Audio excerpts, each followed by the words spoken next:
Has the rapid advancement of scientific research outpaced man's ability to reasonably and morally apply its results? We'll be talking about the scientific method tonight with a world-renowned Catholic physicist, so please stay with us.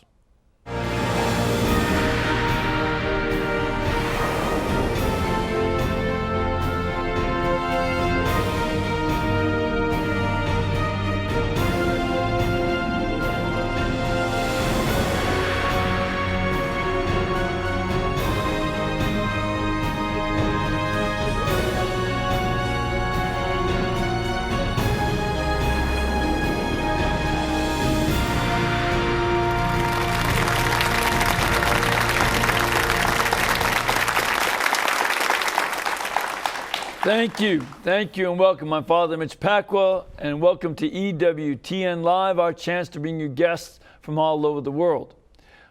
Today is the Feast of the Exaltation of the Cross. I have here with me a relic of the true cross, and this feast marks off two things. First, the discovery of the cross by St. Helena. It was in a pit she excavated near the Holy Sepulchre Church.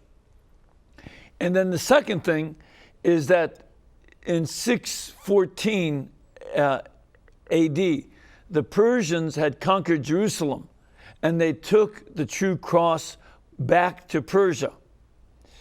Emperor Heraclius conquered the Persians and brought the true cross back.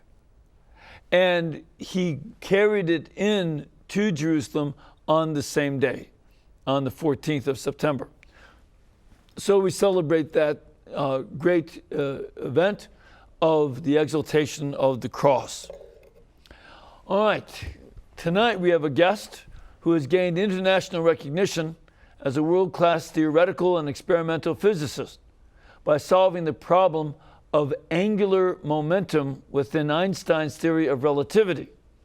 He is the author of the book, The Science Before Science, and he's the host of the EWTN television series by the same name.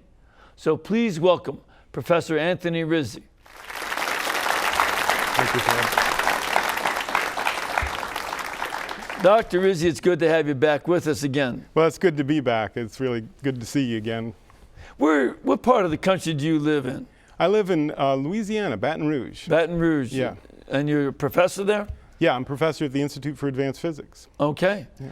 And you, of course, are practicing your Catholic faith and practicing physics.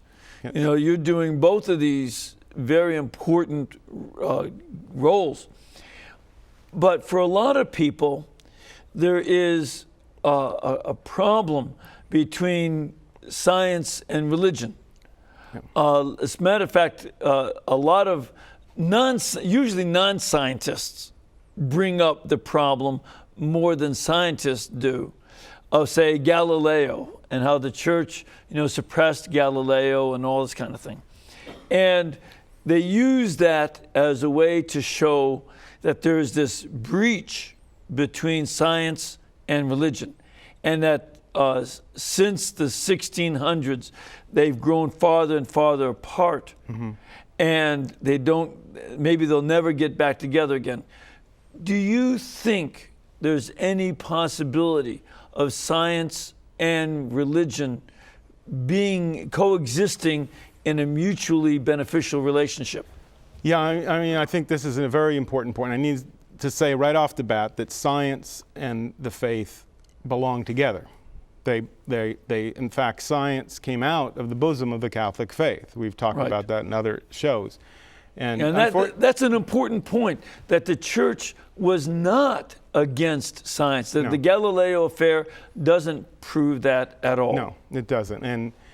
And like I say, the proof of that is the Excordia Ecclesia point of John Paul II, is what comes out of the heart of the church? The university. And that's what the Middle Ages produced like daisies in a field. The field is naturally produced. And the center of those universities was their science. And that science blossomed, and from it we have all the great scientists from that era. And so true faith, true full Catholic faith, and true full science can never contradict each other. But the problem is we don't live in a perfect world. And in fact, there is... Everybody who lives with me says the same thing. But the fact is that there is a huge divorce between faith and science. It's huge. And just to bring it out, only 7% of top scientists even believe in God.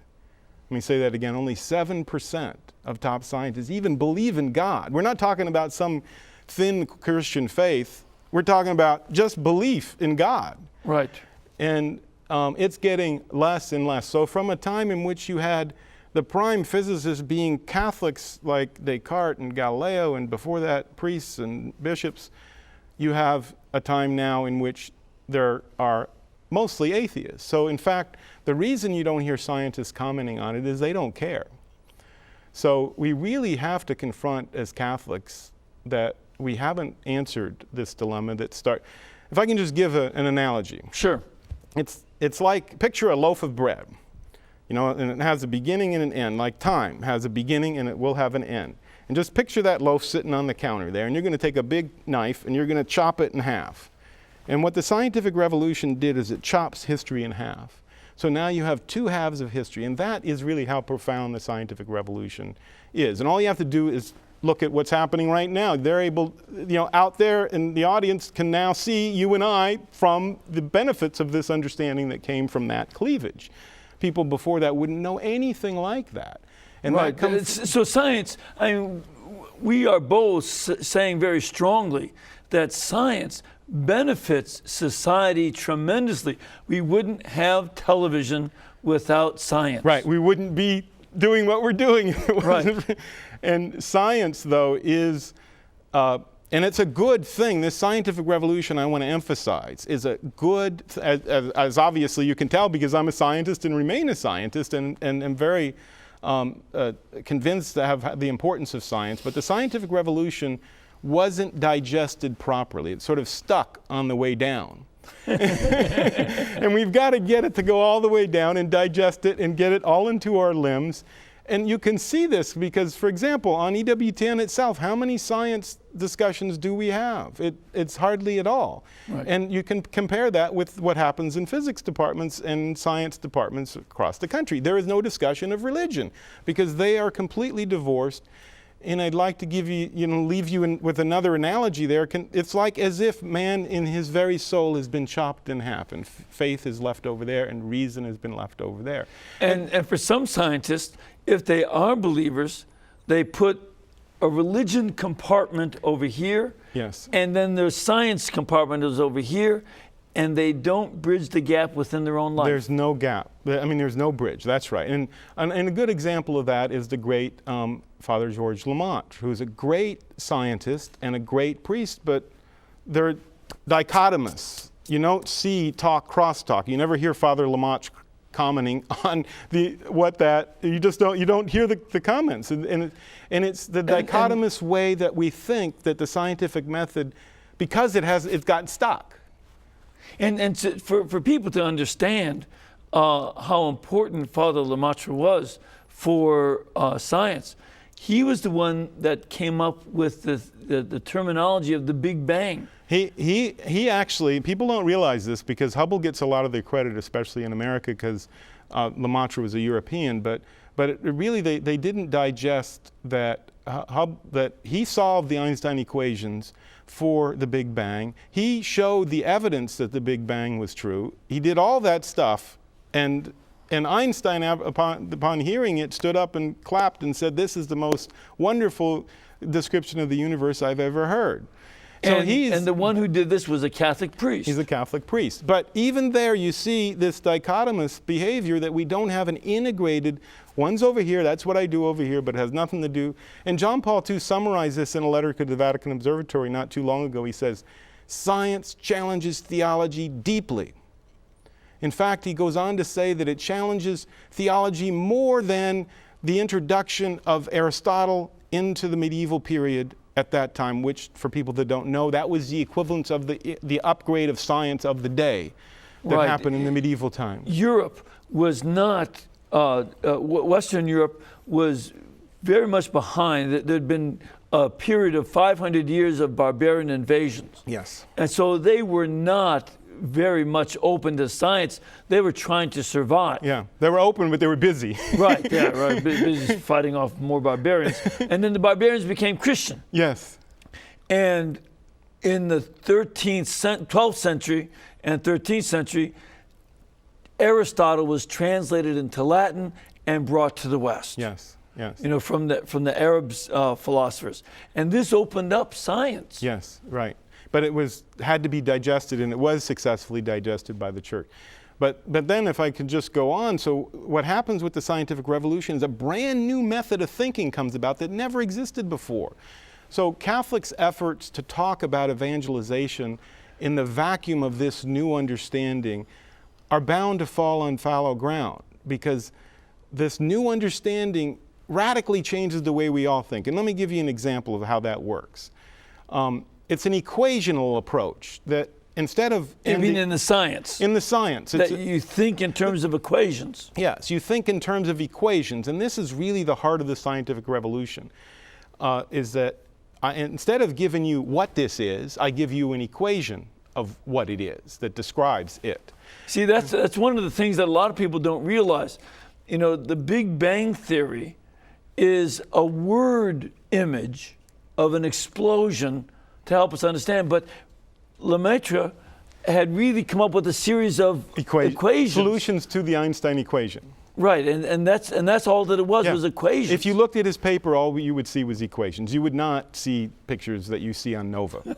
You would just see a bunch of equations. And this is the lie that you get like in a popular book like Hawking's book, where he tries to translate this equational language into English, because what you do is you introduce into what's basically a doing, not a thinking, because you haven't figured, you know, an equation there's no equations floating out in the world. There's things floating around. No, human beings think through these equations. They use it as a way to make a shorthand approach to writing out concepts. Right, but it's a model, it's a mathematical model encapsulated in a logical system that's, I think the best analogy is like a computer. You sit down at a computer and you can get results and you don't know how the computer did it, but you're happy you got the answer and you walk away. Well, the scientific method gives you a way of sort of bootstrapping really incredible answers you couldn't have got any other way, but the problem is it makes you tempted to not understand what you're doing and just walk away with the answer and be satisfied with a valid prediction without understanding what the world is that prediction describes. So now that's a very difficult concept to grasp, that when you work with these equations, that you are coming up with a way to explain the world, but you don't really know what to do with that once you've explained it. Is that what you're saying? I'm saying once you've got this system of equations that you can then make predictions about what numbers you're going to get, then you think you're done. Right. And so the temptation is to think that the equation is the universe. I mean, it sounds bizarre, but this is how you have to realize. Hawking just came out with this book, and I think it beautifully summarizes the way we all think. He's a genius and a great... You all think, the scientists? No, you, everyone out there, we all think this way, because this is the other point I want to make, is that we start with the physical world in our knowing. And that's why the important subject here is physics. Physics is the study of the physical world. So what does a baby do? You don't teach a baby about his soul. You teach a baby about, look, Johnny, this is a square. This is red. Look, Johnny, here's your toe. You start with the physical world, and that, physics has become a scary word, but that's all it means, is the study of the physical world. And the fact is that this equational physics got substituted for that simple physics, and a man can't have two physics. Just like Christ said you can't worship God and mammon, you can't have two physics. You're going to hate one and love the other. Well, I like the physics that says this is red or this is brown. That one I understand. Well, that's the way we start. That's, we look at red and we say, let me learn more about red. And science wouldn't get started if you didn't know red first. Theology wouldn't get started. Nothing would get started. And this is the real relationship between faith and reason, is you know physics first, and then somebody in terms of physics can explain to you the soul and God and the angels, and you can either understand the proofs for God and so, or you can take it on faith because you understand what the words mean. But if you don't have a physical analogy from which to start, you won't even know what you can't assent to a proposition you don't understand. Right, right. And this is one of the problems, that most of us don't understand these formulae. Right. These hypotheses, these formulae that you write out with letters and actually from even different languages. You use Greek letters, Hebrew letters, all these different letters that mean something to scientists. Right. But most of us look at it and say, I don't get it. Right. So your physics then ends up being two levels distant from reality, because the real physics starts here. But now you get an equational physics, which isn't yet digested all the way. It's stuck here. Right. And then you get another level, because you can't understand that stuff because it's all equational. So you have to believe our, as a physicist, interpretation, and we are not trained to think philosophically and thickly. We're trained to give you an equation, and what happens is you get a book like Hawking's, which tries to translate that equational language into common language, and so it puts you doubly at a distance from the reality that the physicist discovers. And he concludes the book by saying that he's now proved that something can come from nothing, that the universe can spontaneously come from nothing, so we don't need God. Now, wait, before you go on, that's a very important thing for people to understand, that Hawking's is teaching people. And I see him on some of the talk shows and other popular science programs where he's saying something can come out of nothing. Yes. And therefore, he says this on the air, that you don't need God to explain, because something can come out of nothing. Yeah. That's his basic point. That's his basic. And most people believe in physicists on faith alone. Right, right. That's Because right. we don't understand all the equations. Yes. So we just say, well, I guess he's smart. Yeah. He knows the equations. He must be saying something. So it must be true that something can come out of nothing. Yes. What do you say to that? Well, first of all, I say we have to notice how popular this book has been. It's been a #1 best in the New York Times list, a #1 bestseller. And this is crazy. To say something can come from nothing is the definition of crazy, because nothing is nothing. I find that Catholics, because they don't have this physics, they have this other physics, that they're getting this in all. I mean, look, who writes our textbooks? Who writes the curriculum? We basically have, in a block diagram, you have science over here feeding the professors who teach and form the curriculum, who teach the teachers who teach us. And so all of us are fed this in various different channels, and we don't know that we're swallowing it, and we're losing our physics, so we don't know that this is the norm. And you can see it, people that have a more advanced version of the degree actually like this, and lots of people must like it. It's a #1 bestseller. And the point is that this should alert us to a real problem with the way our thinking, that people could say, you really can't say anything. Can you think of anything more crazy than something can come from nothing? Oh, I've met a few people, but that's another problem. That's another problem. But, I can't go into it. But Catholics, I was going to say, Catholics often get confused about this when you say something coming from nothing, because they've heard the church say that God created the world from nothing. Right. But that's not what Hawking is talking about. Right. So, because when the church says, and Scripture teaches, that God creates the world out of nothing, God is the agent who has a power to make something when there was nothing before. In other words, the agent has the power. He has pre-existing he had you and I pre-existing in his understanding. Right. So it didn't come from nothing. The church means by from nothing that there was no pre-existing matter. Right. God's not some engineer that starts with, Play-Doh and makes something. Right. He comes from his own power directly, but because we've lost this basic physics that we're talking about here, and it's very fundamental, simple stuff that kids know, but we don't because we've been miseducated.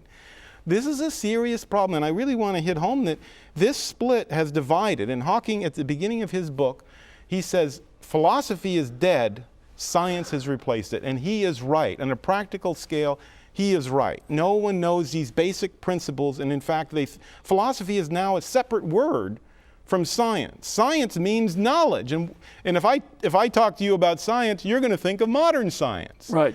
That shows us where our knowledge is. It's science, and we do not. Philosophy is something we do over here if we happen to do it on the side, and we try to sort of paint it over other things that we're doing, but it's not in the heart of who we are and how we think. Yeah, for a lot of people, philosophy is also abstract, but in another way. And so a lot of people don't study philosophy and logic, and they don't study science, and they leave both fields to experts who don't even talk to each other. Right.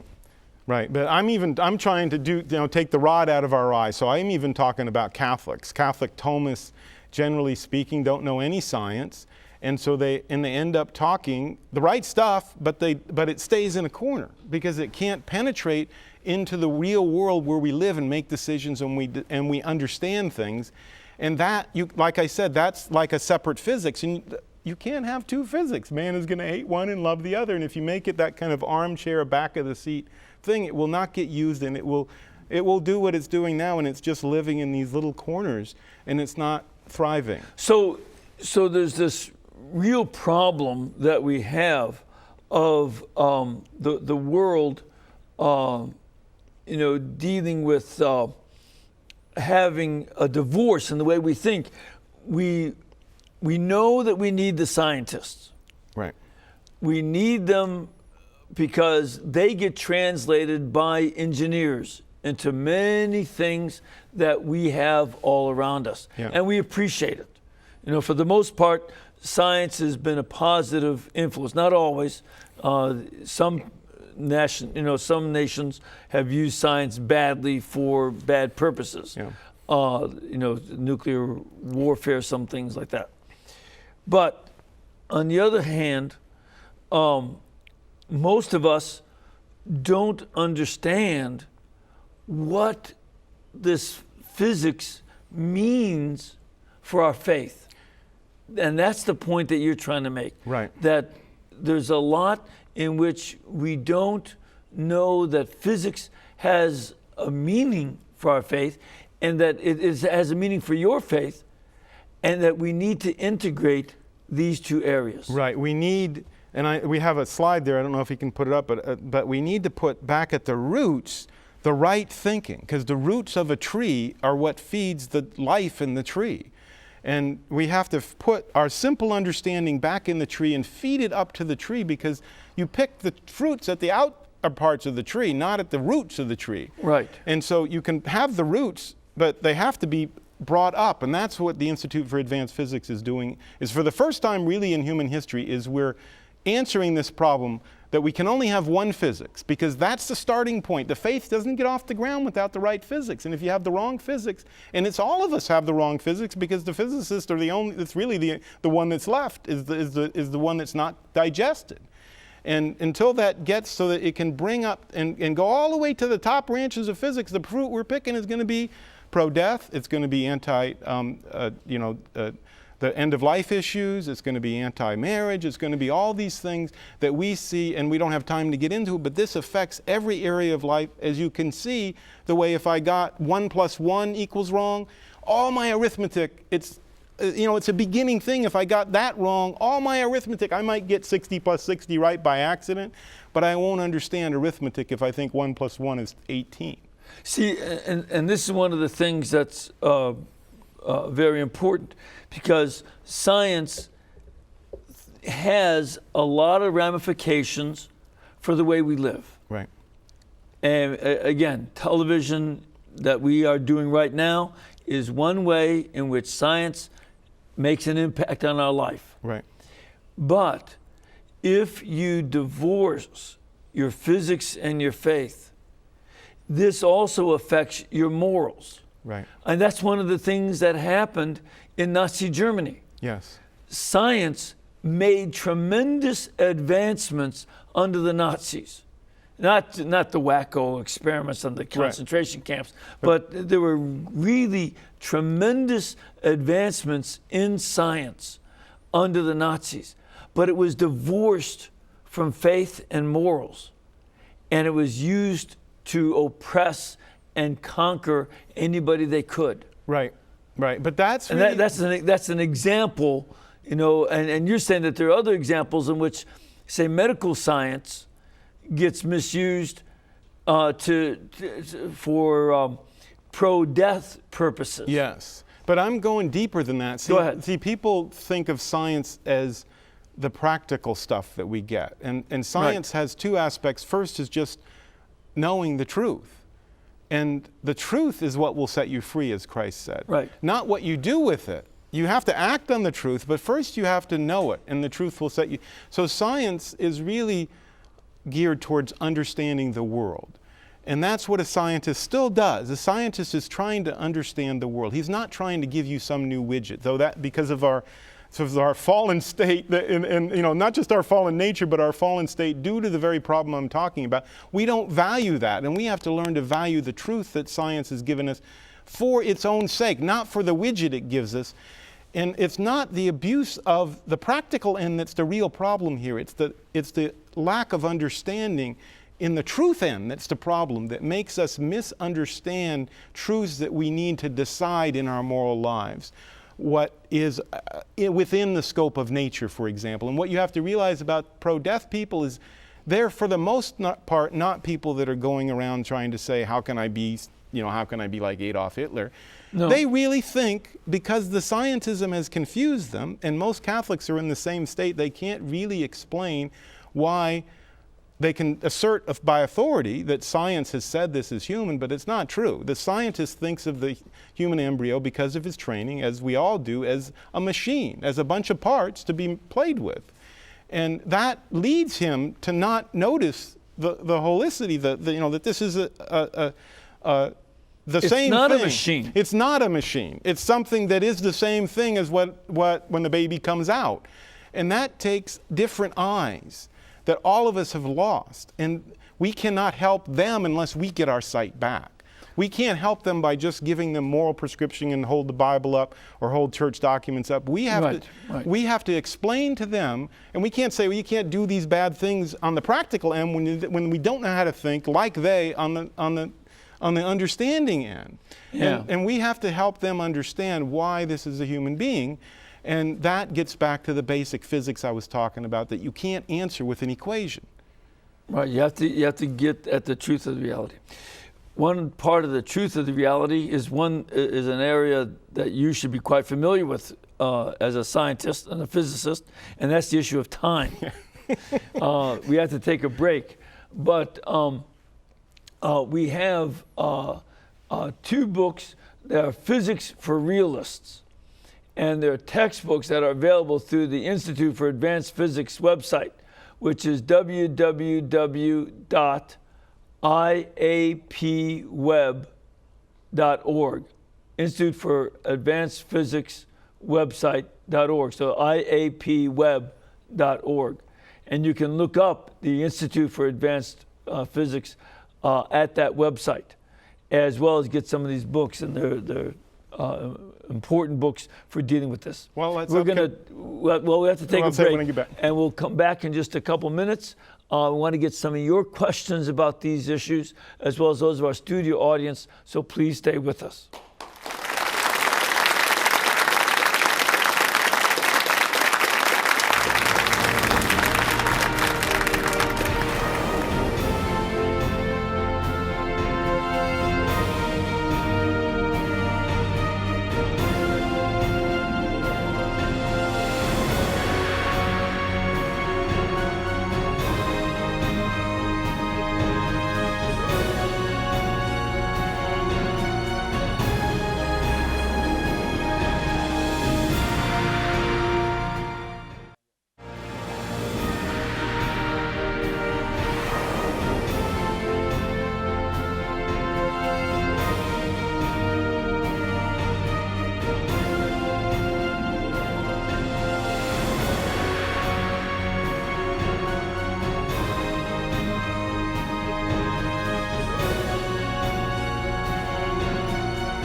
Welcome back. As you can see, we have a very nice audience with us tonight, and we would love to have you come and join us.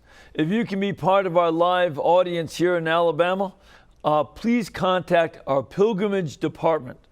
You can call them at 205-271-2966. That's 205-271-2966. Or you can also go to our website, www.ewtn.com, and you can get information about, they'll help you find information of places you can stay, whether you come as individuals or groups, parish groups, and so on. They'll help you find places to stay and give you the scheduling for masses, for programs, tours of the network, and directions on how to get up to Huntsville to see the sisters at the Shrine of the Blessed Sacrament. So please come and join us. It makes it a lot more fun when you're here. So glad to have you. All right. All right, why don't we take a question? Let's start off with a question. Well, we'll start off with a caller. Okay. We have Mike on the line. Hello, Mike. Good evening, Father Pacwa. Hi, where are you from? I'm from New York State, Father. Great. And what's your question? I would like to ask Professor Rizzo. I saw, and I think it was the last program that he's done in a series, I saw Professor Hawking, in which he came out with this, quote, pronouncement that he had proved that something can come from nothing. And yet, if I understood what he was saying, this something which comes from nothing is material. And what I don't understand is, how can you have a material without a first cause? Great question. Dr. Rizzi? Well, you know, the thing is that what's happened here is that it's this equational approach to reality that he's really dealing with here. And if you read what he says, he talks about gravity providing negative energy and everything else providing positive energy, and the positive and negative cancel, and you get zero. And this is the way of getting confused about nothing, as if positive stuff plus negative stuff, whatever that might be, equals zero. And it doesn't. It's a way of describing equationally two different things that you can get confused only if you have this equational sort of way of looking at the world. And so you can't... Let me make sure I understand the equation. He says that because the equation says that there's positive energy, right? And there's an equation that says there's negative energy. And that just like in mathematics, positive 2 plus negative 2 equals 0. Yeah. Right? Yes. All right, so that we learned that from math. He then applies this to physics and says that there's negative matter and positive matter, and they equal 0. Well, you got to be careful, because you're making that's what I'm asking you. You're making it into a more clear statement than it is. It's an equational statement that he's translating to English. And because of that, you can't do what the caller's doing or what you're doing and make it as if that he means something definite like that. It's tied up in the equational structure what he means. And it's actually pretty profound at its own level, but it's not what he's claiming. It doesn't get you out of being coming, obviously, from nothing. And so the caller really has to take seriously the point that I made, is that we have to go back and unpack these. And this is what the Institute has done, is that all of modern science has to be... The Institute of Advanced Physics. The Institute for Advanced Physics. Because for the first time in human history, we have an organization that's actually starting from the beginning and showing and coming to understand first ourselves what this stuff means in terms of, like the caller's trying to do, in terms of English, in terms of common sense. And this is the problem, is to translate it without mistranslating what the equation means. Right. And it's been mistranslated, as anyone with sense can tell, because something can't, as the caller is trying to struggle with, he's trying to compute sense to nonsense. And the fact... And the nonsense is Hawking's idea that something can come out of nothing. Yes. Like I said, that's nothing more crazy. That is the essence of insanity, that being and non-being are the same thing. It's crazy.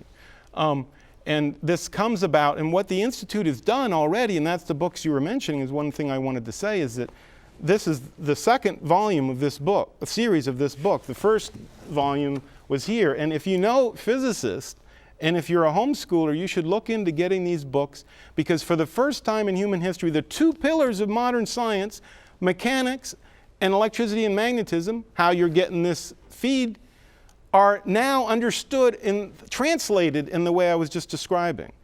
And this is a monumental event, and the answer to getting this problem is to continue doing this, and for you, the viewer, to support this work by your prayers and by your reading and your study, and donating to the Institute if you can. The site was on there, and you can get these books, you can get the material you need, but the point is we all own this problem, and we have to become part of the solution the way we fight the pro-life battle and the other battles. This is a fundamental battle. This is the ground battle. Of dealing with science. Yes. Let's go to a question from our studio audience. Ma'am, where are you from? From New Jersey, Port Redding, New Jersey. And your question? Yes, as I said a while ago, I heard about this. If there is something missing in an equation, if Jesus Christ is subtracted. Now, with this problem of separation of religion and science, what are your concrete proposals in order to solve this? So this is what I was just saying in the end of that call. The idea is to take what we've understood from the basics that Aristotle has given us, that we understand, and basically that's the way to think of Aristotle is common sense made rigorous. Okay. So you start with common sense, and then you build your understanding. And modern science has created this whole wonderful edifice, and we have to walk our way up that edifice so that we can understand nature, what science is telling us about nature. Because nature reveals the glory of God. It's the visible world that reveals His invisible glory. And Jesus Christ is not seen, Jesus said, if you don't love the brother you can see, how can you claim to love the Father you don't see? So if we can't understand the world in front of us, we have no claim on ourselves, let alone on evangelizing others, that we have an invisible God at all. So if we don't get that right, we can't show them that the visible world does reveal the glory of God and uncover what that glory is. Most of us are quite happy to say, well, I saw a beautiful sunset, or I saw the Rocky Mountains in various parts, and that's the physical manifestation of the glory of God. And it is. Yes, it is. But what you're also saying is that the more we understand science, the more we understand physics, and this way of looking at the world, we also can see the glory of God in these physical realities, yes. In these physics realities. Right. You're basically, it's the sunset multiplied by 1,000,000. It's because you get to see all the intelligent work of our Creator in all the things that He's made. And when you have an experience of that, physicists talk about this all the time, the beauty that in physics. And this is not just words. When you see the beauty that God has made, it is soul-changing. And we have to get people to realize that it's much more than a sunset, which an animal can appreciate.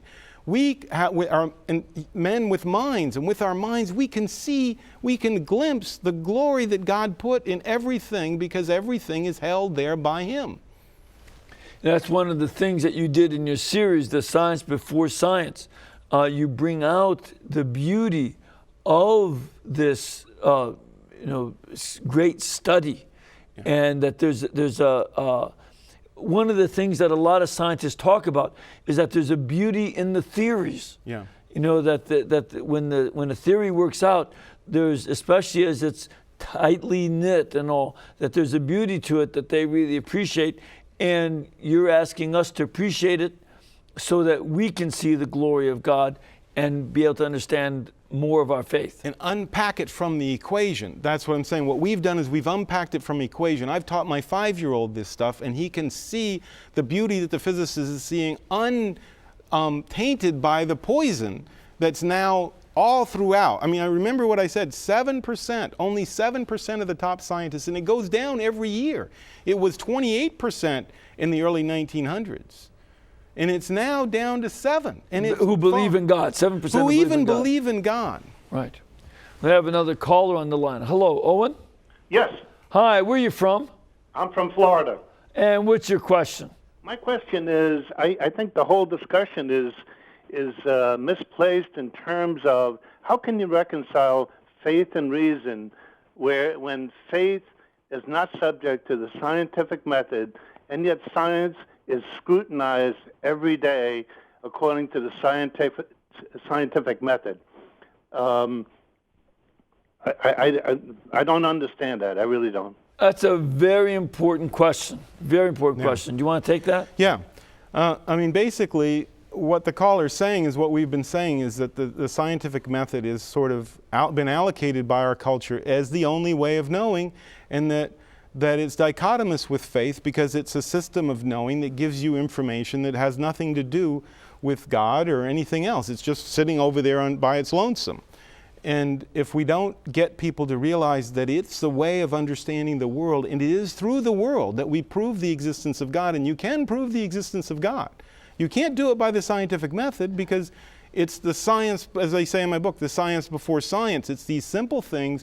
Once you understand them, it's inevitable that you will get to the creator of the universe. But you have to rightly understand them. That's why most Catholics don't know that you can prove the existence of God. Their physics isn't thick enough. Mm-hmm. And if they get that, many Catholics think that belief in God is part of faith. That's not part of the Catholic faith. You can know that there's a God with certainty from human reason. The faith comes in is trusting Him. Just like when I meet my wife, it just begins to be the trusting. But if I had doubt over which she's existing, then I don't really enter that relationship yet. Right. So it's the beginning. It's what the Church has called the preamble of the faith that Catholics have lost track of. It's all those things you know that are there before so that the faith can be received. And most Catholics don't realize we have this pre-evangelization. That is, we have to get these simple things back in place.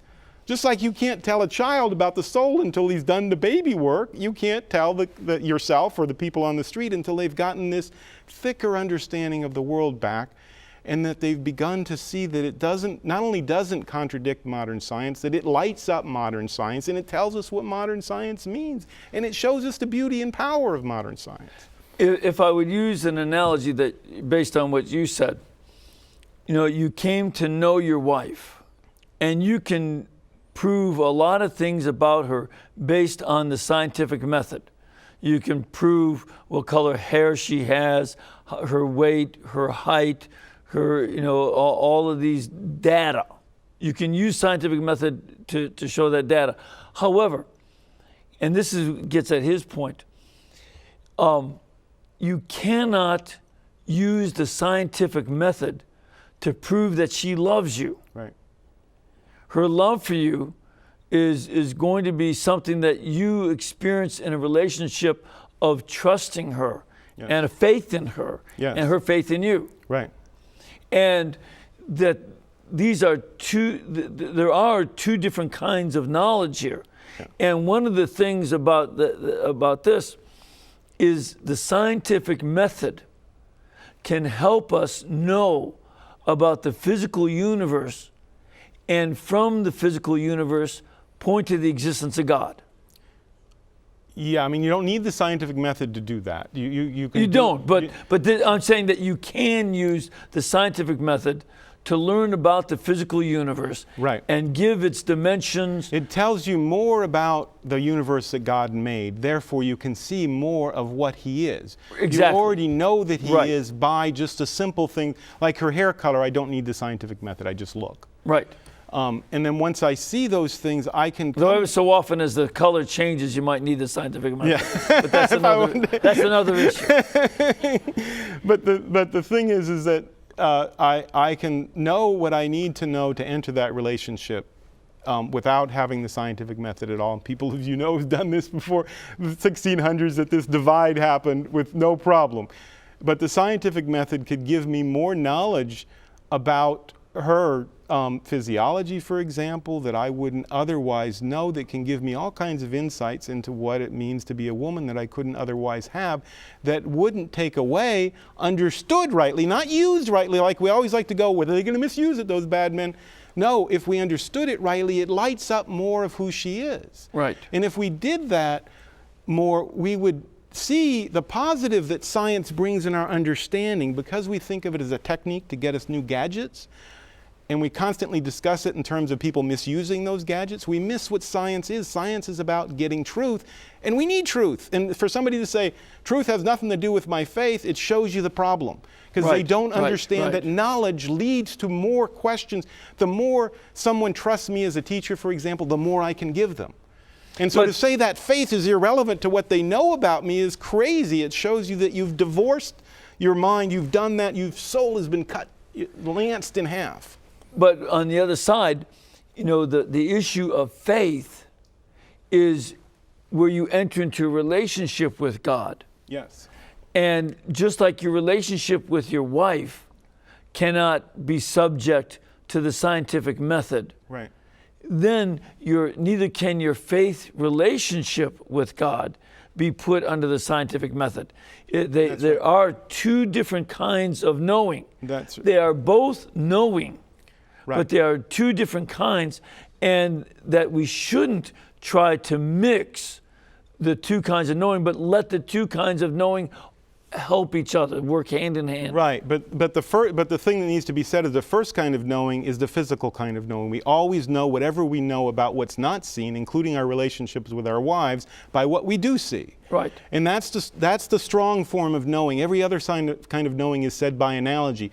And that's why God says faith will no longer be when we're in heaven, because it's a deficit. That we have to have faith as a deficit that we will not have in heaven.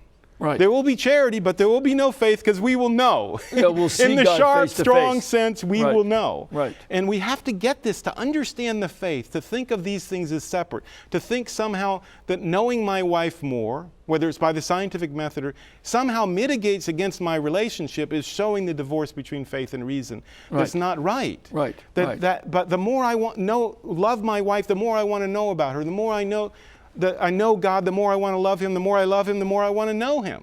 Right. You know that old song, how's the George Harrison song go about, love thee more dearly, be thee more, That's an old English hymn. See thee more clearly. Right.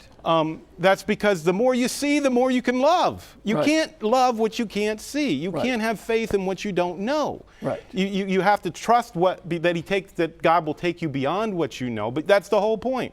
Right. All right, let's go to another studio question. Ma'am, where are you from? I'm from Livingston, New Jersey. And what is your question? How can you relate end-of-life issues with the science of physics? That's a very good question. How much time do we have? Well, we have just a few minutes. Okay, because that's a big question that she asked, and it's a very good one, because it's very closely related to physics. Because the problem in the pro-life and the end-of-life issues is that, but did she ask about end of life? Or? Yeah, end of life. The problem with both those has to do with understanding the holicity of man, that man is man from womb to tomb, as they say. And the way you know that is... no matter how you look at it, the embryo is never going to become a monkey. Right. It's always going to be a human being. Yes. The DNA is fixed from the moment of conception. Right. And if you understood physics, which in the proper sense that things are wholes with parts, then you'd see that is what it is, and what it is can't become other than it is unless something makes it other than it is. And so you can kill him, but he is what he is as long as he is.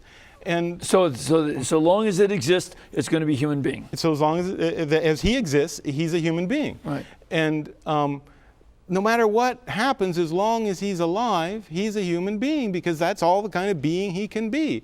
And the fact that people can think otherwise shows the mechanical point of view that the scientific method not itself, but the way people have interpreted makes people think. They think of things as a machine. Right. And the machine can be, if I don't like your parts, I can use your parts over here on somebody else. And if you're dying, hey, I can, parts, parts festival, and you use them for somebody else. But that's because you don't robustly know the nature of this thing from the beginning. And most people don't go through the physics to see that man is a physical creature, and he knows through his senses. That's why physics is the first science. But he knows, and that's what makes him, that's the way you know he has an immortal soul, and you know his value transcends the physical. And once you know all that, you've got your physics right, and you're not going to make the mistake that doctors and scientists constantly make, that you're not a man unless you can do things like a man. So if you're asleep, watch it, because you can't do things like a man. But if you're in a coma, who knows? The idea that you're still a man is very hard for the machine point of view. The machine's busted. Let's make a new machine. And that's the way we all think. That's what we have to own. We've got to fix that thinking. And stop that thinking. We have another caller online. Hello, Anne-Marie? Yes, Hi, where are you from? Massachusetts. And what's your question? I just want to know, is the doctor trying to say the big boom is right? So you want to say if the Big Bang is correct? Yeah. Yeah. So is the Big Bang theory of Lemaitre, Father Lemaitre, is that a correct theory in physics? Yes. As far as we know, the Big Bang accurately describes all of the things back to what we now think is the beginning of time. And the evidence, the Big Bang has been tweaked with so-called inflationary theory. And that in the equational level, now the Institute hasn't gotten to figure out what all this means in terms of common sense, in terms of basic, what is this type of thing. But in terms of the equational structure, the theory has been proven in many different ways, and it's been nothing since Lemaitre discovered. It's been nothing but upgraded in its status of understanding. Right, so that this is not something that is still a point of dispute. No. Every scientists all accept the Big Bang theory. Yeah. And there are some scientists who, there was one, he had been an atheist for many years, and when he came to accept the truth of the Big Bang theory, he did not agree with Hawking's. He said, this means that there is a God. Yeah. I forget his name off the top of my head. Yeah, I think I know who you might be thinking. He was an Englishman, and he was rather elderly. And that he said this proves that there is a God, because you cannot have this Big Bang. If this is true, then there must be a God. But see, now that's because he says you can't have something out of nothing. Right, but that's an example of arguing incorrectly. And so Hawking is more right than him, because he's trying to use the scientific method to say something you can't say. And saying, just to cut to the chase, St. Thomas says this very clearly: you can't prove there's a beginning in time, because what you can prove by matter is there's more matter that came before it. But you can prove there's a creation. I mean, we know by revelation there's a beginning in time, but by human reason you can only prove that there's a creation. That is, that the world is contingent. It needs a creator to make it and to hold it in existence. But St. Thomas says, and confirms Aristotle, that it's a possibility that God could have made an eternally existing universe. And in fact, some of the condemnations that happened in the church in the Middle Ages condemned the view that God constrained what God could do, because some of the theologians wanted to constrain what God can do. So these kind of reasonings really are in that what I call the scientific vein of trying to use the scientific method to get answers that you can't get from it. Right. And this is one of those things where, again, it's important for us to do the science. And I want to recommend your series, The Science Before Science. There's a book and a DVD series that is available through EWTN's Religious Catalog. You can call 1-800-854-6316. That's 1-800-854-6316. Or go to our website, www.ewtnreligiouscatalog.com.